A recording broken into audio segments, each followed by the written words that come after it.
There is a specific kind of quiet that settles over an office on a Friday afternoon. Not peace exactly. More like the held breath of a building that knows something is coming but hasn't decided whether to warn you. I noticed it the day I returned from bereavement leave. My name is Silas Vance. I spent 31 years as a senior infrastructure analyst at Meridian Group, a mid-sized civil engineering consultancy headquartered in Columbus, Ohio. 31 years of project audits, load-bearing calculations, and the kind of institutional knowledge that doesn't fit neatly into a job description. The kind of knowledge that makes you indispensable until someone decides you're inconvenient. My son Kellen worked at the same firm. He had joined 9 years ago, fresh out of graduate school, and had risen quickly. Too quickly, some said. I never thought so. He had his mother's precision and none of her patience for small talk, which made him exactly the kind of engineer a firm like Meridian needed and exactly the kind of man certain colleagues found threatening. He died in September. Cardiac event, the certificate said. He was 38 years old. I took 3 weeks of leave. When I came back, I brought a thermos of black coffee, a fresh legal pad, and the specific kind of stillness that grief carves into a person when there's nothing left to do but pay attention. The first thing I noticed was my desk. It had been moved, not dramatically, not emptied, just shifted, 6 feet to the left, away from the window I had sat beside for a decade and repositioned near the supply room door. A new nameplate had been ordered, but not yet installed. The small framed photograph of Kellen at the Mackinac Bridge job site, the one I kept at the corner of my monitor, had been placed face down in my top drawer. I set it upright. I sat down. I opened my thermos. I did not say a word. The project director, a 41-year-old named Bryn Ashford, passed my desk at 8:47 that morning without stopping. She had been promoted 6 months before Kellen's death, a promotion Kellen had been quietly passed over for despite leading the department's highest margin project for 2 consecutive quarters. I had noted that at the time. I was noting it again now. Beside her walked Milo Redmond, the newly appointed operations lead. He was the kind of man who fills a doorway and expects applause for it. He glanced at my relocated desk as he passed and said nothing, which told me everything. There is a particular architecture to workplace cruelty. It rarely announces itself. It moves quietly through administrative decisions, seating assignments, and CC fields on emails. It operates within policy, just barely, and it leaves no fingerprints because it never quite touches you directly. I had spent 3 decades inspecting the structural integrity of bridges. I knew what a hairline fracture looked like long before the steel gave way. By 9:15, I had been removed from 2 active project distribution lists. By 10:00, my keycard no longer opened the 3rd-floor records room where I had kept working files for 6 years. By noon, I received a calendar invitation for a meeting titled Role Transition Discussion, scheduled for the following Tuesday with HR and Bryn Ashford. I accepted the invitation. I opened my legal pad. I wrote the date at the top. Then I wrote a single line beneath it, not out of drama, but because it was the most precise thing I could think of to capture what I was beginning to understand about the situation in front of me. The rot started before the funeral. I didn't know yet exactly what I was looking at, but I had spent a career finding the flaw that everyone else had agreed to ignore, and I was not in the habit of walking away from an incomplete inspection.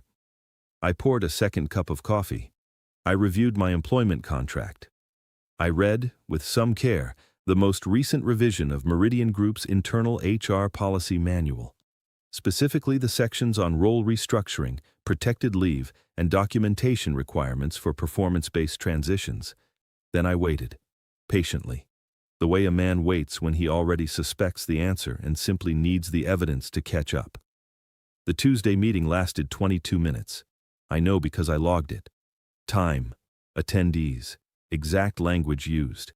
A habit I had developed over 3 decades of project documentation, where imprecision costs money and vagueness costs lives. I applied the same standard to everything now. Bryn Ashford sat across from me in conference room B with a leather portfolio open in front of her and the measured expression of someone who had rehearsed this conversation at least twice. The HR representative, a woman named Carol Finch, who had been with the company for 4 years and clearly wished she were somewhere else, sat to Bryn's left with a printed form on the table in front of her. The form was titled Voluntary Role Reassignment Agreement. I did not reach for it. Bryn opened with what I recognized immediately as a structured redirect. She thanked me for my years of service. She acknowledged the difficulty of recent personal circumstances. Her word was circumstances, not loss, not grief, not my son. And she explained that Meridian was entering a period of organizational realignment. My current role, she said, was being restructured to better reflect the company's evolving project priorities. She slid the form across the table. The new position being offered was a staff analyst role, 2 grades below my current title. A 17% reduction in base salary, reassignment to the Dayton satellite office, 45 minutes from where I had worked for 31 years. Carol Finch looked at the table. I looked at Bryn. I did not argue. I did not raise my voice. I did not reach for the form. I asked one question. Has this restructuring been formally documented in the current fiscal year's organizational plan? A small pause. The kind that lasts less than 2 seconds but contains an entire calculation. Bryn said the details were still being finalized. I nodded. I thanked her for her time. I told her I would review the agreement with care before responding. I stood, buttoned my jacket, and left the room. In the elevator, I wrote 3 words on my legal pad. Not yet finalized. That evening, I called my brother Garrett. He was a retired investigator, 30 years in labor compliance work before he left the public sector. He listened without interrupting, which was how I knew he understood the weight of what I was describing. When I finished, he asked me 2 questions. The first, when exactly was Kellen passed over for the promotion Bryn received? The second, who signed off on your desk relocation while you were on bereavement leave? I told him I didn't know the answer to the second question yet. He told me that was the one that mattered most. There is a difference between a company making a business decision and a company using business language to execute something else entirely. The difference rarely shows up in the decisions themselves. It shows up in the timing, the sequencing, and the paperwork trail, or the deliberate absence of one. I spent the next 2 weeks doing what I had always done on a complex inspection. I started at the edges and worked inward. I submitted a formal records request through HR for all internal communications referencing my role or desk assignment from the 30 days prior to my return. Company policy entitled me to this. The request sat unacknowledged for 9 days before Carol Finch sent a brief email citing a backlog. I noted the date of the request. I noted the date of the response. I noted the gap. I also discovered, through a conversation with a colleague in the project accounting department, a quiet, careful man named Douglas, who had worked with Kellen on the firm's largest municipal contract, that 2 of Kellen's completed project reports had been quietly reassigned. The authorship credits had been updated in the internal system to reflect Bryn Ashford and Milo Redmond as primary contributors. Kellen's name had been moved to a secondary acknowledgement line. He had been dead for 6 weeks. I sat with that information for a long time. I did not call anyone. I did not send an email. I walked to the parking garage, sat in my car, and looked at the dashboard for approximately 10 minutes. Then I drove to the public library on 5th Street, where I had a library card and access to a quiet research terminal, and I spent 90 minutes reviewing Ohio's workplace retaliation statutes, the federal protections under the Age Discrimination in Employment Act, and the specific documentation requirements for a valid organizational restructuring under Meridian's own published HR policy. The policy was specific. Any role restructuring affecting an employee's grade or compensation required a completed organizational impact assessment filed with HR no fewer than 60 days before the transition was proposed to the affected employee. The meeting in Conference Room B had been 22 minutes long. I had been presented with a signed form. If that form existed, the 60-day assessment had to exist first. I went back to my desk the next morning and submitted a second formal records request, this one specifically for the organizational impact assessment corresponding to my role transition, including the filing date and the names of the approving parties. I sent it at 8:03 a.m. By 4:45 that afternoon, I had received a response from Bryn Ashford directly, not from HR, not from Carol Finch, informing me that such documents were considered internal strategic materials and were not subject to employee records requests. I read the email twice. I printed it. I added it to a folder I had labeled simply Meridian. The folder was getting heavier. There is a specific kind of loneliness that comes with being the only person in a building who knows what is actually happening.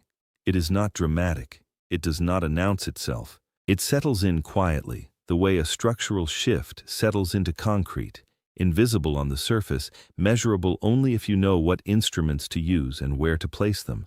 I had the instruments. I had spent 31 years developing them. What I needed now was a second opinion. My brother Garrett drove up from Cincinnati on a Thursday evening.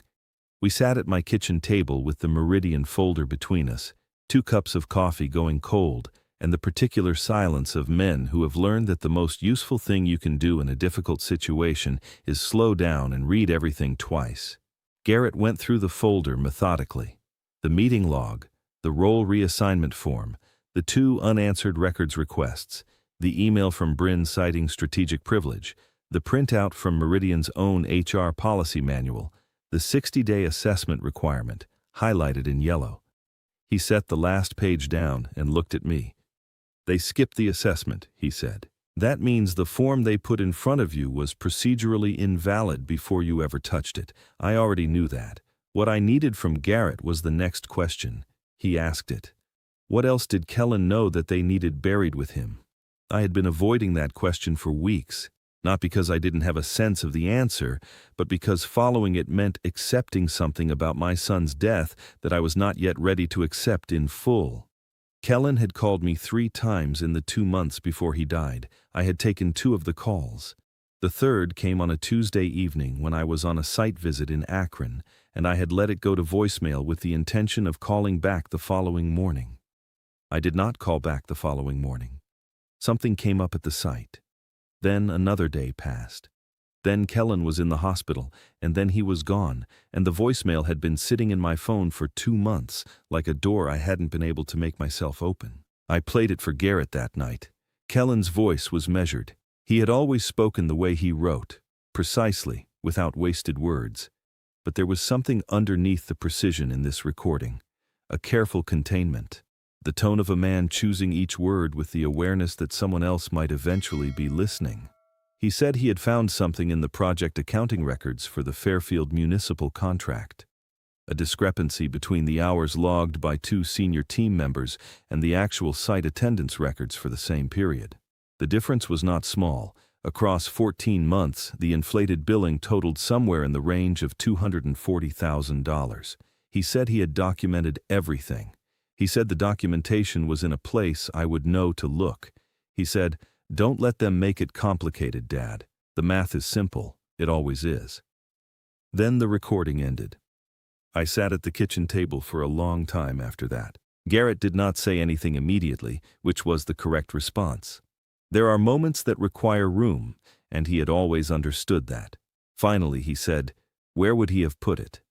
Kellen had been methodical in the way that engineers raised by engineers tend to be. He kept duplicates of everything, physical and digital. He did not trust single points of failure. I thought about the last time I had been in his office at Meridian, the week before his hospitalization, when I had stopped by to return a reference manual he had lent me. His desk had been unusually clear. His filing cabinet, which he normally kept slightly open out of habit, was fully closed and locked. He had been preparing for something. I also thought about a comment he had made at dinner 2 months before that, almost in passing, the kind of comment a person makes when they are deciding whether to say more and ultimately decide against it. He had mentioned that he kept a secondary project archive on a personal cloud account, something he had set up years ago as a backup when Meridian's internal server had failed during a critical deadline period. He had said it the way you mention something you want someone to remember without appearing to want them to remember it. I remembered it now. The account credentials were not something I had, but Kellen had always used the same base logic for security, a combination of a significant date and a place that mattered to him. I had set up his first email account with him when he was 19 years old. I knew his logic the way I knew the load tolerances of a bridge I had inspected 100 times. It took me 4 attempts. The 5th combination, his mother's birthday and the name of the county road where we had lived when he was a boy, opened the archive. There were 63 files.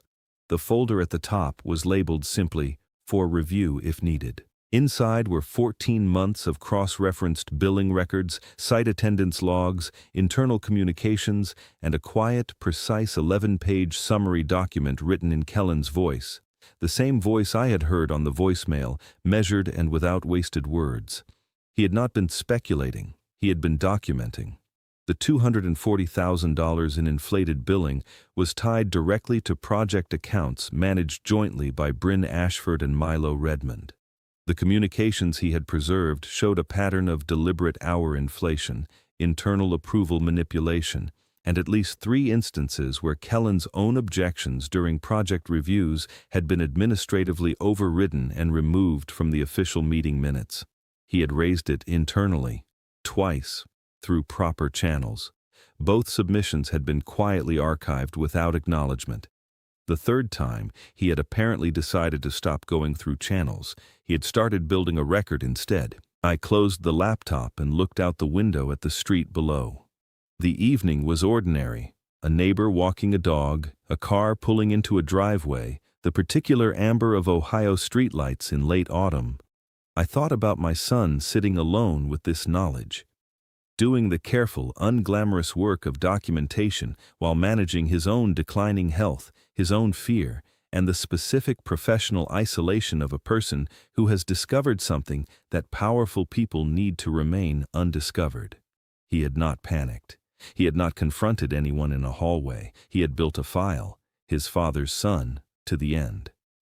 I picked up my legal pad and turned to a fresh page.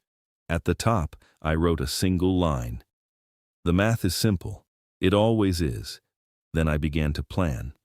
Planning, in my experience, is not a dramatic act. It does not happen in a single charged moment of resolution. It does not arrive with certainty or momentum. It arrives the way good structural work always does, incrementally, methodically, one verified measurement at a time, until the thing you are building is solid enough to trust with weight. I gave myself 1 week before I made a single external move. During that week, I went to work every day. I arrived at the same time. I sat at my relocated desk without comment. I attended the meetings I was invited to, which were fewer now, the distribution list erosion continuing at a quiet, steady pace, and I said what was necessary and nothing more. I was not performing patience, I was using it. The Meridian folder had grown considerably. I had added printed copies of the 63 files from Kellen's archive, organized chronologically and cross-referenced against the firm's official project records. I had also added something new, a timeline, 31 months laid out in columns. On one side, the documented actions of Bryn Ashford and Milo Redmond, the billing irregularities, the suppressed internal complaints, the promotion, the project credit reassignments. On the other side, the corresponding impacts on Kellen, the passed-over promotion, the marginalization from key meetings, the 2 formal submissions that disappeared without response, and at the bottom of the timeline, a 3rd column. What happened to me? The desk relocation, the keycard access removal, the invalid restructuring form, the records requests that went unanswered or were deflected, the email claiming strategic privilege over documents that HR policy required to exist. Laid out in sequence, it was not a series of isolated decisions. It was a campaign. On the 8th day, I made 2 phone calls. The first was to Jonathan Reeves, an employment attorney in Columbus, whom I had known peripherally for years through a professional association. He was 70 years old, semi-retired, and possessed the particular quality of a man who has spent decades in courtrooms and no longer feels the need to perform confidence because the real thing has long since replaced it. I told him I needed 90 minutes of his time and that I would bring the documentation. He said, "Come Thursday." The second call was to the Ohio Department of Commerce, Labor Division. I did not speak to anyone specific.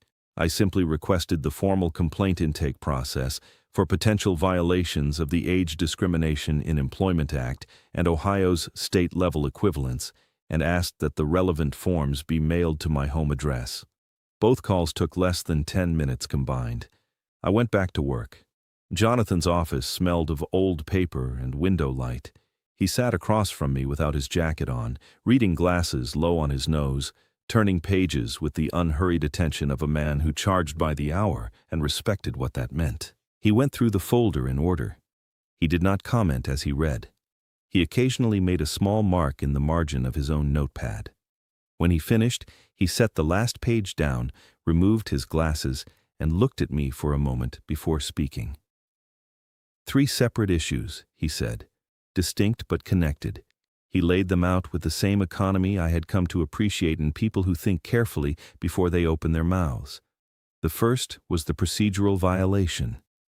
The role reassignment form presented to me in Conference Room B was not supported by the 60-day organizational impact assessment Meridian's own HR policy required.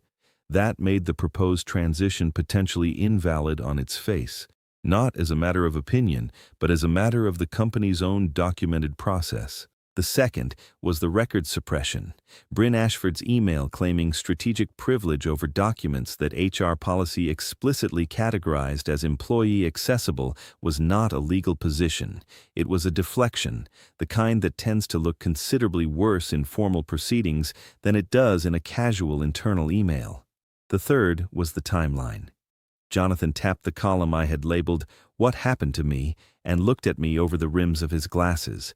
31 years of clean performance record, he said. No documented disciplinary actions, no negative performance reviews. And within 3 weeks of returning from bereavement leave following your son's death, your desk is relocated, your access is revoked, and you are presented with a demotion disguised as a reassignment. He paused. The timing is not subtle, Silas. I told him the timing was intentional, that it was connected to what Kellen had found, that the billing documentation in the archive represented a separate but directly related matter that I believed had motivated the professional pressure applied to my son in the months before his death and was now being applied to me. Jonathan was quiet for a moment. Then he said, "That changes the scope." He explained that the billing irregularities, if substantiated, transformed the situation from an employment dispute into something that potentially involved financial misconduct at a significant scale. That meant additional channels, beyond an employment complaint, including the possibility of referral to the Ohio Ethics Commission and, depending on the nature of the municipal contracts involved, federal oversight bodies. He also said something I had not fully considered. If Kellen raised this internally through proper channels and those submissions were suppressed, and if his professional deterioration followed directly from that suppression, then his estate may have standing in this matter as well. I had not thought about Kellen's estate. I had been thinking about Kellen. Jonathan gave me a list of next steps, precise and ordered. He told me to make no further records requests through Meridian's internal system. Every request I had submitted was already logged and time-stamped, and that paper trail was sufficient. He told me not to resign, not to sign anything, and not to respond to any further communications from Bryn Ashford or HR without copying him first. He told me the process would take time. I told him I had spent 31 years inspecting infrastructure. I understood that the most important work was rarely the work that moved quickly. He almost smiled at that. I drove back to the office after the meeting. It was mid-afternoon, the particular gray of an Ohio November pressing down on the Columbus skyline. I took the elevator to my floor, walked to my relocated desk near the supply room door, and sat down. I opened my thermos. I looked at the photograph of Kellen at the Mackinac Bridge job site, standing with his arms crossed and his hard hat pushed back on his head, squinting into the sun with the expression of a man who has just confirmed that a calculation he trusted has held. I thought about the voicemail, the careful, measured voice, the specific choice of words. Don't let them make it complicated, Dad. The math is simple. It always is. He had been right. The math was simple. $240,000 in documented cross-referenced billing fraud, 31 months of a coordinated pattern, 2 suppressed internal complaints, 1 invalid restructuring form, a record suppression email, time-stamped and printed, and 1 folder, organized chronologically, sitting in Jonathan Reeves's office on 5th Street. I poured a cup of coffee and looked at the supply room door 6 feet to my right. I was exactly where they wanted me to be. That was fine. I had been in tighter spaces before. The key to inspecting a compromised structure was never to rush. You stayed methodical. You documented what you found. You let the evidence carry the weight, and you waited for the right moment to show someone what the bridge actually looked like from the inside. The letter arrived on a Monday, not to my desk at Meridian, to my home address, in a standard white envelope with the Ohio Department of Commerce return address, printed in the upper left corner. I had been expecting it for 3 weeks, but its arrival still carried a specific gravity, the weight of a process that, once initiated, moves according to its own timeline and answers to no one inside the building it is investigating. I set it on the kitchen table and read it twice before I called Jonathan. The department had formally opened a preliminary inquiry into the employment practices complaint I had filed. They had also, based on the supplementary documentation Jonathan had submitted on my behalf, Kellen's billing archive, the suppressed internal complaints, the timeline, forwarded a separate referral to the Ohio Ethics Commission regarding potential financial misconduct on a state-funded municipal contract. 2 separate inquiries, 2 separate agencies, both now moving independently of anything Meridian Group could administratively redirect. Jonathan had explained this to me as a structural principle. You don't put all the weight on one cable. You distribute it. That way, if one line is cut, the bridge still stands. He had been speaking legally, but he could have been describing bridge engineering, which told me he understood the situation correctly. I went to work that Monday as I had gone every day for the past 6 weeks. Thermos, legal pad, the photograph of Kellen upright on my desk. At 10:15, Bryn Ashford stopped at my desk for the first time since the conference room B meeting. She did not sit. She stood at a slight angle, the posture of someone who has calculated the exact degree of informality that communicates authority without appearing confrontational. She asked, with measured pleasantness, whether I had had an opportunity to review the role reassignment agreement. I told her I was still reviewing it with counsel. A brief recalibration behind her eyes. The word counsel had landed exactly where I intended it to. She said she wanted me to know that Meridian valued my contributions and that the transition was intended to reflect the company's evolving needs rather than any assessment of my performance. I thanked her for clarifying that. She left. I wrote the time and the substance of the exchange on my legal pad. By Thursday of that week, I had been removed from the final active project distribution list I remained on. My calendar had been cleared of all recurring meetings except a monthly all-staff update that every employee at the firm received. My keycard still opened the front entrance, the elevator, and my own floor. Nothing else. I documented each change with the date it occurred and the system notification, or absence of one, that accompanied it. I did not mention any of it to colleagues. I did not seek sympathy or allies. I simply recorded what was happening with the same detachment I would have applied to cataloging progressive corrosion on a load-bearing beam. There is a particular discipline in that kind of patience. It is not passive. It is the most active thing I know how to do. The deliberate choice to let a process unfold without interference, trusting that what you have already set in motion is sufficient. The Ethics Commission moved faster than I expected. Jonathan called me on a Wednesday evening, 4 weeks after the initial referral. His voice had the specific quality it carried when he was managing his own reaction to something before communicating it to a client. Controlled, but with a current underneath. The Commission's preliminary review of the Fairfield municipal contract had identified sufficient irregularities to warrant a formal audit. Because the contract involved state infrastructure funding, the scope of the audit had been expanded to include all municipal contracts managed by Meridian Group in the preceding 3 fiscal years. 3 years. The billing discrepancies Kellen had documented across 14 months were, it turned out, consistent with a pattern that the auditors had already begun to identify in earlier contract periods. Kellen had found the most recent iteration of something that had been running considerably longer. Jonathan told me to expect that the audit process would take several months, that it would be conducted independently of my employment complaint, and that I should continue to do nothing that could be characterized as interference or escalation on my end. I told him I understood. I asked one question, whether the suppression of Kellen's internal complaints, the 2 formal submissions that had been archived without acknowledgement, would be part of the record. Jonathan said they already were. I thanked him and ended the call. I sat at the kitchen table for a while after that. The house was quiet in the particular way that houses become quiet when you have lived alone long enough to stop noticing the absence of other sounds.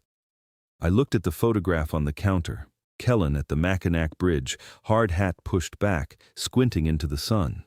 I thought about the 11-page summary document he had written, the measured, precise voice of it, the complete absence of bitterness, which had struck me when I first read it and continued to strike me each time I returned to it. He had not been angry in that document, he had been thorough. He had understood, in a way I was only now fully appreciating, that anger is a single-point load. It concentrates force in one place and compromises the structure around it.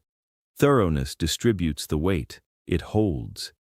I poured a glass of water and stood at the kitchen window looking out at the street. The neighbor's dog was being walked again. The same amber streetlights, the ordinary continuity of a neighborhood that had no idea what was being quietly resolved a few miles away in the filing systems of 2 state agencies. I thought about the supply room door, the relocated desk, the face-down photograph. I thought about a Tuesday meeting that had lasted 22 minutes and ended with a form I never signed. 6 weeks later, Jonathan called again. The employment complaint had advanced from preliminary inquiry to formal investigation. The investigator assigned to the case had requested interviews with 4 current Meridian employees, including Carol Finch from HR.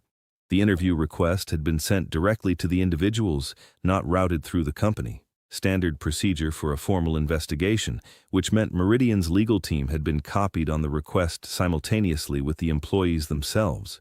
Jonathan told me that within 48 hours of those interview requests being sent, Meridian's outside counsel had contacted him directly. They wanted to discuss resolution. I asked Jonathan what he had said. He said he had told them he would relay the inquiry to his client and respond within 10 business days. Then he told me something that I had not anticipated, though perhaps I should have.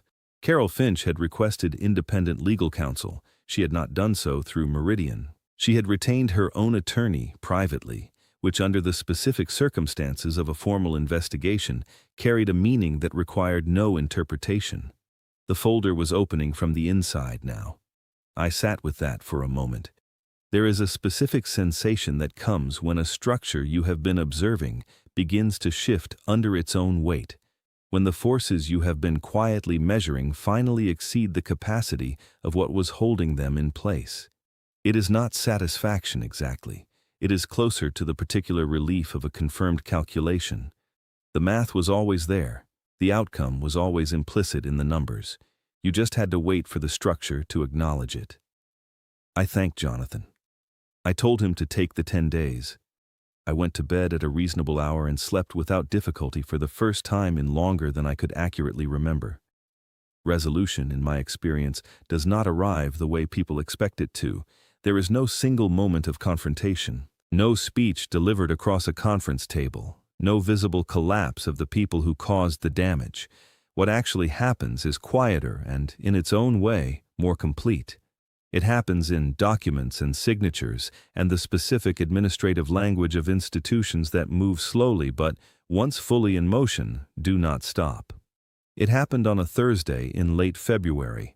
Meridian Group's outside counsel and Jonathan finalized a settlement agreement over the course of 11 days. I was not present for most of those conversations, which was appropriate. Jonathan was present, the documentation was present, the timeline was present, the terms were structured and specific. My role was formally restored to its original grade and compensation, with full back pay calculated from the date the restructuring form had been presented in Conference Room B. The Organizational Impact Assessment, the document that should have existed 60 days before that meeting and demonstrably did not, was entered into the settlement record as a procedural failure with institutional acknowledgement. The keycard access was restored. The distribution lists were corrected. A written acknowledgement from Meridian's executive leadership was placed in my personnel file, stating clearly that my role transition had not reflected any deficiency in performance. I read the agreement carefully before I signed it. Then I signed it. Jonathan called afterward, and his voice carried the specific quality of a man who has seen many of these resolutions and still finds the well-constructed ones quietly satisfying. "Clean," he said. No ambiguity. I thanked him for his work. He told me Kellen would have appreciated the methodology. I told him I thought so too. The Ethics Commission audit concluded 4 months after it began. I was not a party to that process. I had provided documentation at the outset and answered 2 written questions from the auditors in the early weeks. After that, the process belonged entirely to the agencies involved and the institutional weight they carried. The findings, when they were released, were a matter of public record.